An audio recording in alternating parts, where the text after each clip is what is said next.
大家好，我是魔法创作室，欢迎大家收看我的视频。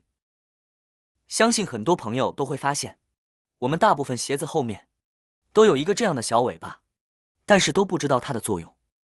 其实这个小尾巴有4个非常实用的功能，下面大家就跟着小编一起来看看吧。妙用1：方便携带。外出的时候，当需要多携带一双运动鞋的时候，放在背包里面非常占用空间，并且鞋底还会弄脏背包里面的东西。那么这个小拉环就是方便我们携带的。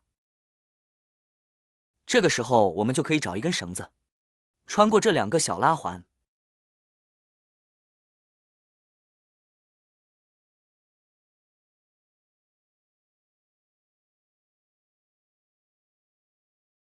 然后将鞋子挂到背包上，或拎在手上，这样比放在包内更加的合适。鞋底会自然的朝外，不用担心弄脏背包，也能够大大节省背包里面的空间，是不是非常实用呢？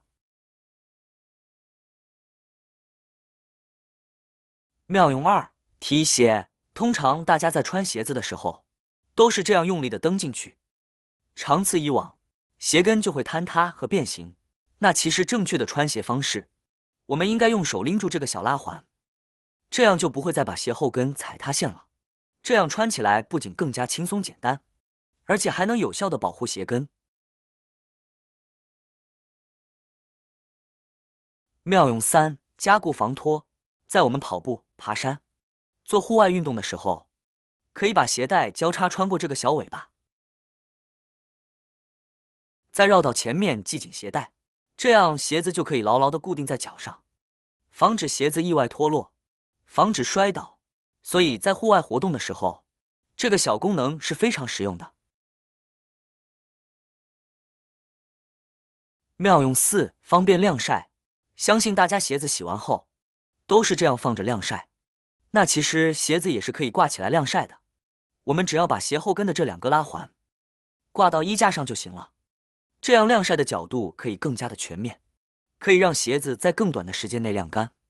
如果你家里没有这种可以挂置的衣架，也可以用夹子衣架来夹住小尾巴，这样同样也可以将鞋子挂起来晾晒，而且不管怎么抖，鞋子都不会脱落，非常的牢固。没想到休闲鞋的小尾巴还有这么多的用途。好啦，今天的视频内容呢就分享完了。喜欢我的视频的朋友们，记得点赞、转发、分享哦。希望可以帮助到更多的朋友。或许你有更多更实用的小技巧，欢迎评论区留言分享哦。点击我的视频头像，还可以观看更多的生活技巧。每天呢都会分享不同的精彩视频，别忘了关注我哟。感谢您的支持，我们下期再见了。